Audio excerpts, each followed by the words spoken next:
Phantasy Star Online 2, the Fighter. With high risk and high reward, this melee class rewards the player with increased damage output with exchange for low health, and of course goes without saying, making you prone to dying more. Quick disclaimer, this video is just a starter introduction to the Fighter, and absolutely not by any means a full guide. The Fighter can use twin daggers, double sabers, and knuckles. Just like the Hunter, the Fighter has a focus gauge of its own. Wielding twin daggers, your focus gauge increases when you're airborne. For example, notice the focus gauge increase when I do a single jump or a double jump. You can also build focus by using the weapon action, which spins your character doing a 360 and blocks all enemy attacks. As you may have noticed upon landing, your focus gauge depletes. With more focus bars attained, your photon arts will have increased damage output. Gameplay wise, playing with twin daggers will be a little bit challenging, but with bosses and single targets, you'll find yourself doing a ton of damage, not to mention staying safe above enemies. However, AoE and mobbing isn't too hard for the Fighter using twin daggers. With Knuckles, the focus gauge is straightforward, increasing the gauge by either performing a normal attack or one of your photon arts. Using the weapon action will allow you to duck, giving you iframes. These iframes actually allow you to combo between attacks. Knuckles hands down has some of the most hard-hitting photon arts in the game. However, the downside to this is having less mobility and needing to literally hug enemies to make a hit. While wielding double sabers, the focus gauge increases by landing normal attacks and photon arts, kinda like Knuckles. However, when using the weapon action, this consumes focus and forms a tornado around you with guard frames. Along with landing attacks, your focus gauge also increases when the twirl from the weapon action hits an enemy. This is nice for additional AoE damage. Just make sure you have one focus bar before being able to use it. Being said, double sabers have amazing AoE strength and very solid bossing capabilities. I found myself using double sabers more than any other weapon. As a fighter, you have a choice between two stances, Valiant stance and Wise stance. Valiant stance is a passive stance that grants a damage bonus while attacking an enemy from the front.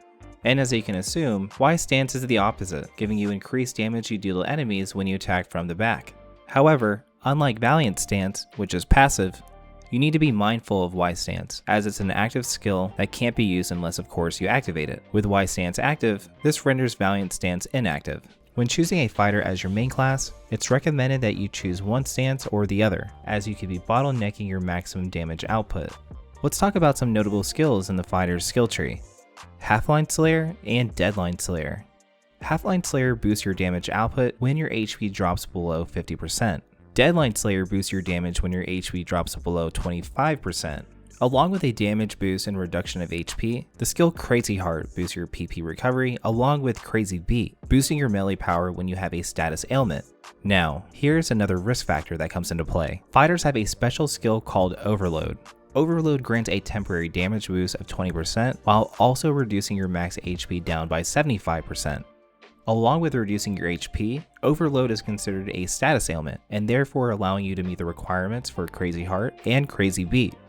Another noteworthy damage boost for the fighter would be Half-Line Boost. With your HP below 50%, this boosts the chance of inflicting a status ailment on your enemy. The damage, however, comes from a skill called Chaser Damage. With Chaser Damage and Extra Chaser Damage, damage output will increase for you by 40%. With a quick rundown on the fighter skill tree aside, make sure you're feeding your mag melee weapons to create an S-mag. Remember to keep an eye on dexterity that also rises when you're feeding your mag melee weapons. Feeding your mag 4-star level furniture will in return reduce its dexterity.